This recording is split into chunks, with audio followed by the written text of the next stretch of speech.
เอาเสือนอนกินครับเพิ่นว่า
อะไรที่แหวจังเลย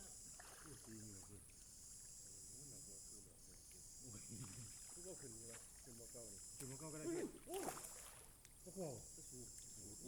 กินก็นานนี่ของมันเป็นพักตัวหนาได้มึงไป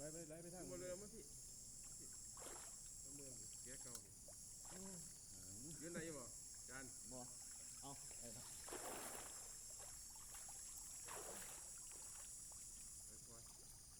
เอาขึ้นน้ำก็ได้เอาน้ำก็ได้จานไหนวะ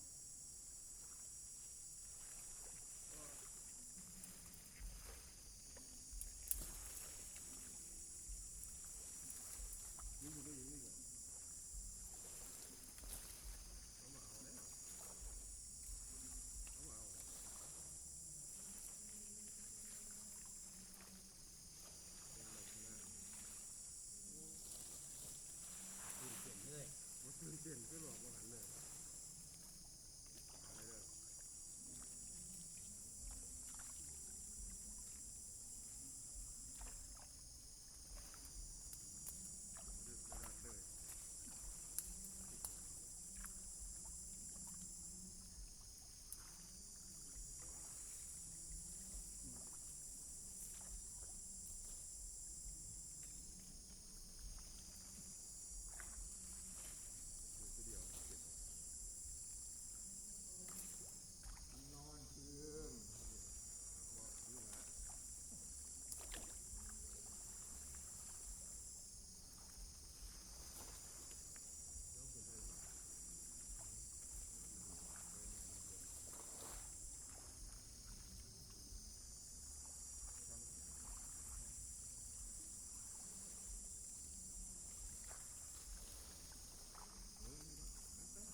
เขามาไล่ก่อนมาจัก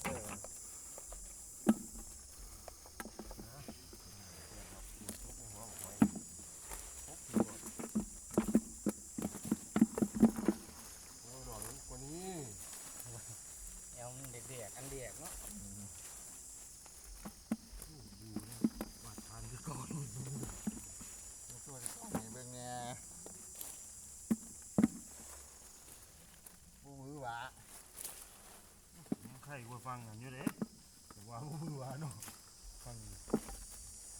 มาตรฐานเก่าขวางเขาเด้อทอดนี่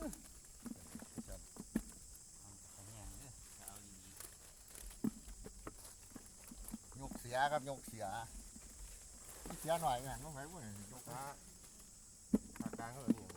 นั่นแหละ ยอบ่ไม่ใช่ยอ หมูยอเนาะ ไม่ได้ยอใคร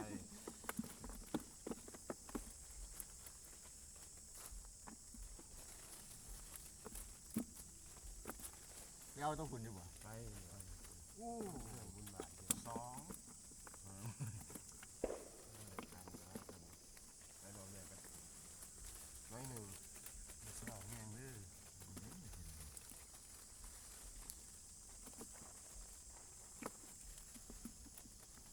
ไอ้พวกหมดน้ำตึกแห้งอยู่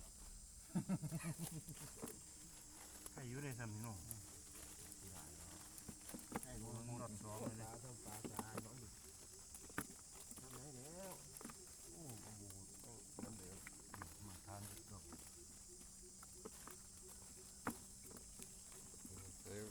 น่ะมาทานเขาแรงจะบูเลย มาทานคือเขาครับเป็นว่าเอาใส่ที่ละเกียดจิกเขาก็กินคือกันละเกียดจิก เด็ดจี้กระถือ ตึกแย่วนไปตัวนี้ว่าท่าน ตัวเอ ไปอยู่นี่ตัวเดียว ไปเอาไปสู่ตัวแงงโดดออกไป ทัน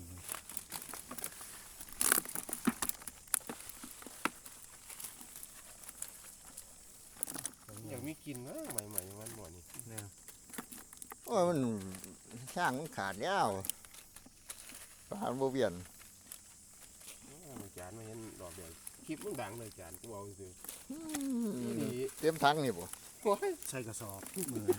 ตั้งเตรียมจะได้กินก็เอาชัวไม่ใส่เด้อก บว่าโอ้ยโอ้น้อยโพดว่าซั่น อ้นมันยังอยู่ภูเขา ว่าสิพ่อบ่ กูคิดต้องคิดต้องใจเดี๋ยวมัน2 ถังเลยถังเดียวแล้วมันน้ำบวก โอ้ยซ้ำนี่ก็ใครกูตึกเหียอยู่ตึกเหียเบิดมือกูได้ปานนี้ เอาไปลงใส่อะไร ไม่ลงโอเค ไม้มันฉากเลือไปห้องเลยห้องก็อ่านฮะ น้ำใหม่เอาอย่างนี้ซะก่อนแล้วบุญยังไม่ใหญ่ ไม่ถึงมาเอา สิมาเอา ใหญ่ที่เลยงั้นมาลงกับเอา คุณท้องตัวผมจานอยู่คุณ หมุนมือ ไปย้อนแล้วเจ้าพับเที่ยอยู่ กำไรบริษัทนี่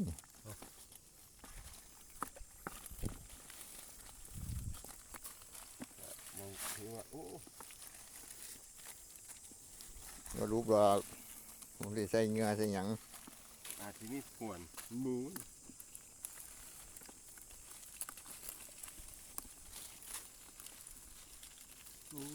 แม่นตีว่ามันก็อีให้เกิดเนาะมันมีคนนี้ โอ้เขามาเกลืองเขามาเกลืองที่อยู่ดิไปเหยาะตีงแน่ไหม อู้ไปคุณเถอะ เอาไม่ใหญ่ มันดิน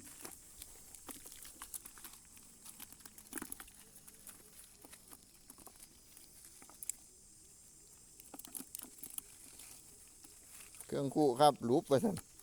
โมพาน โมพานเกี่ยวก้อนว่าสัน2 คู่ถังว่าสัน ถ้าแต่ดื่มไม่ไรอยู่ เกี่ยวก้อน ลงมา เกี่ยวก้อนบุได้มาค่านอกมืดเจอน้ำก็ไปบ่เปลี่ยนเลยก้นยังบ่ค่อยมากนี่จะโทรมาอยู่บ่ได้โทรกลับ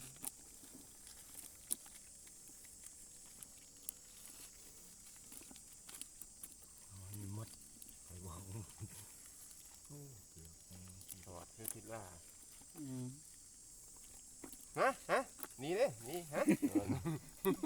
เฮ้ย ครับพี่น้องใหญ่ซ้ำนี้แหล้วครับมื้อนี้งวดนี้ บนไหนเกลียด ปลาบูใหญ่อยู่ไสล่ะปลาบูใหญ่เย้โอ้ยมันไปสูดไปตัวหนึงหันโดดจุ้มไปโลดเอาครับซ้ำนี้ก็หมานอยู่ดอกเดี๋ยวไปเอาอีกหมองหนึงครับ